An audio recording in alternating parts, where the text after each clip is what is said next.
The answer to your question is yes. I am a very biased Boston sports fan. If he takes his game to that level, and in addition to what he's doing already with catching the lobs and running the floor and dunking, but if he starts actually posting up, catching the ball, facing up, inside pivot, jab steps, one dribble hooks, whew, man, he could be an MVP candidate. So we're talking about a guy who did all of that, 12.7 points a game just off of lobs and running the floor. So that's what I'm saying. So imagine if he learns to play in the post.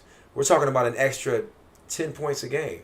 So we're talking about a guy that would be averaging about 23 points a game and 14 rebounds a game. If he took his game to that next level like that, I'm not saying he would be an MVP. Yeah. I'm just saying that He'd be in conversation. He'd be in conversation. Yeah, okay. Because people forget, he made first team All NBA. That's you made first team All NBA, man. You're no joke. I was going to ask you if you've heard of this kid. Have you heard of Zion Williamson? Yeah, I've seen some of his highlights. Man. I've seen some of his highlights. It's unreal. Look at this. Yeah. He's 17 years old, Yeah, a senior in high he's still school. like a man.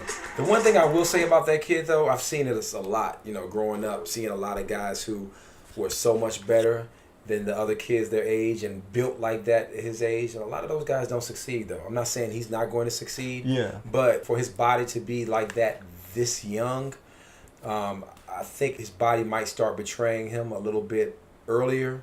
Yeah, I see what you mean. Yeah, and I think he might, because he's so big already for that age. Look at him, Yeah, man. he has to be careful. He may have a weight problem in the next couple of years, but he has to make sure he doesn't rest because guys catch up, man. I've seen guys who are good like that are so much better than the kids that they're at their age.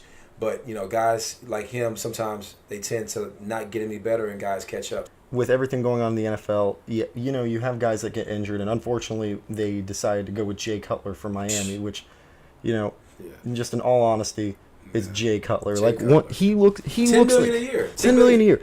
And it's like, this man looks like his own face puts him to sleep, and you're going to offer him that much money. Yeah. I made a prediction that, for this coming season, that Jabari Parker is going to be the most improved player. Let me tell you something. The thing about him is, he's one of those guys that's very deceptive. You look at his body, and obviously he's worked on his body because he was a lot more bigger, flabby. Yeah. And he got a lot more cut, but his athletic ability is off the charts, man. He is super, super athletic, and if you look at some of his dunks, man, he has some highlight dunks. Yeah, he was in the rotation or something for the dunks of the year. He was playing really, really well. He had this year alone, he upped his points. Right. He went from 14.1 to 20 points a game. Yeah. And dropped his shooting percentage only by 0.3%. Yeah, he's incredible, man, and that's why I felt so bad when he tore his ACL. He's scary. He is. I would hate to have to guard that guy, because he's 6'11". He's like KD, but even longer.